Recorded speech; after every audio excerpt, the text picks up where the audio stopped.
Welcome to Mr. Minutes. Today I am going to show you 2019 war movie called 1917 which based World War I events. In 1917 during the First World War, Corporals Schofield and Blake are sleeping under a tree when they are awoken by a sergeant, who asks Blake to pick another soldier and report to his superior. Blake grabs Schofield and they walk through the trenches, wondering what they've been asked to do. Blake hopes to be home by Christmas. They arrive at General Aaron Moore's quarters. He assigns them on an extremely important mission. He wants them to cross over former German territory.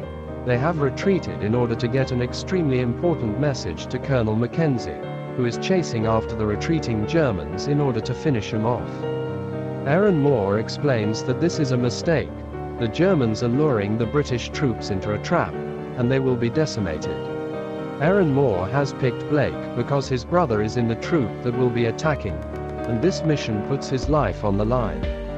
Blake, determined to save his brother, agrees instantly to the extremely dangerous mission. Blake and Schofield leave immediately through the trenches until they find Lieutenant Leslie, and give him their orders to cross. Leslie thinks it's an insane idea, but gives them instructions and directions on how to get through the former German line.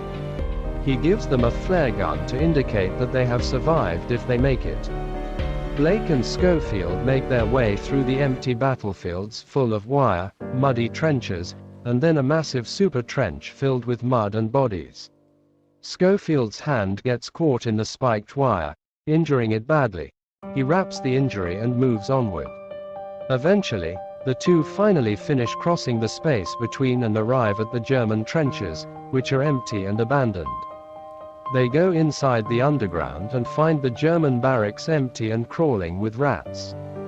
Blake finds a tripwire, and before they can react, one of the rats crossing the wire, causing a huge explosion that buries them underground. Schofield is fully buried, but Blake manages to wake him up and get him out so they can flee before the entire barracks collapse. Once out, Schofield angrily asks Blake why he picked him to on this mission. Blake explains he thought they were just going on a food run. He never thought it would be this mission. Blake fires the flare off. They continue onward, finding a green area.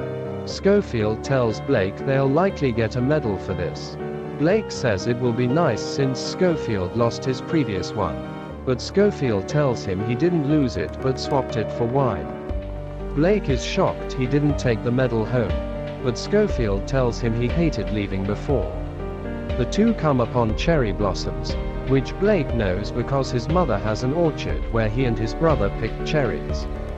They then find a house in the field, which they check but find no one in. Schofield finds a fresh milk, which he fills his canteen with. The two soldiers witness a dogfight in the air between three planes, which ends with the British shooting the German plane down, and it heads straight for them. They run out of the way as it crashes, and pull the burning German pilot out of the cockpit. Schofield suggests putting him out of his misery, but Blake tells Schofield to get him water. As he does, the German brutally stabs Blake in the gut. Schofield shoots the German and desperately tries to get Blake patched up and move him, but it's too late. Blake begins bleeding out, and tells Schofield to write to his mother and tell her he wasn't scared. Schofield promises him, and tells him he will finish the mission before Blake dies. Shortly after, more British soldiers arrive. Captain Smith tells Schofield that they are passing through and can take him some of the ways to his destination. He advises Schofield not to dwell on the loss of his friend. Schofield rides in the back of a truck with some rowdy soldiers. When the truck gets stuck in the mud, he leads them in pushing the truck. Once they get back in, he tells them his mission. Schofield gets dropped off a river that he must cross to get to his destination, and he comes under gunfire. He manages to race into the building where the shooter is, and the two shoot each other. Schofield kills the German, but he is hit in the helmet and knocked unconscious. When he awakes, it is night, and the town is lit by fires. He dodges gunfire as he races through the burning town. eventually stopping to hide in a building where he finds Laurie, a woman who only speaks French, hiding in fear. Schofield speaks French and tells her he's not German. She tends to some of his wounds and reveals there's a baby she's watching over. Schofield gives it some of his milk, and Laurie explains she has no idea who its parents are. She begs him to stay with him, but he explains he must continue his mission. He goes back out into the firefight, having to kill and flee in order to survive. Being shot at, he dives off a cliff into a river, which he fights to survive in. Eventually, the river calms, and he reaches land, where he breaks into sobs. He keeps going until he hears singing, and sees a group of soldiers sitting around listening to another sing. He sits and listens, then tells a soldier he's looking for the second. The soldier tells him that's them, that they're following the larger group. Schofield runs forward into the trenches, begging someone to listen to him not to go forward with the attack, which no one will. It's too late, the battle is starting, the first wave is sent. Schofield realizes the only way to reach Mackenzie fast enough is not to take the trenches, but instead runs sideways across the active battlefield, which he does. He survives and gets back into the trenches and finds Colonel Mackenzie, who at first refuses to listen to him, in full disbelief and insisting they are about to defeat the Germans.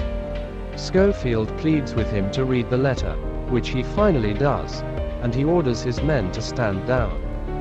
Schofield goes to the medical tents looking for Blake's brother. He eventually finds him. Schofield breaks the bad news to him about his brother and gives him some of his belongings that he took with him. Blake is devastated, but pulls himself together and tells Schofield to get some food for himself. Schofield asks if he can write to their mother, and he agrees. He tells Blake that his brother saved his life. The two shake hands, and Schofield goes and finds a tree to sit under. He takes out a photo of his wife and of his children, looks at him, then closes his eyes. I suggest you watch the full movie and enjoy it. Thanks for watching. Subscribe for more video like this.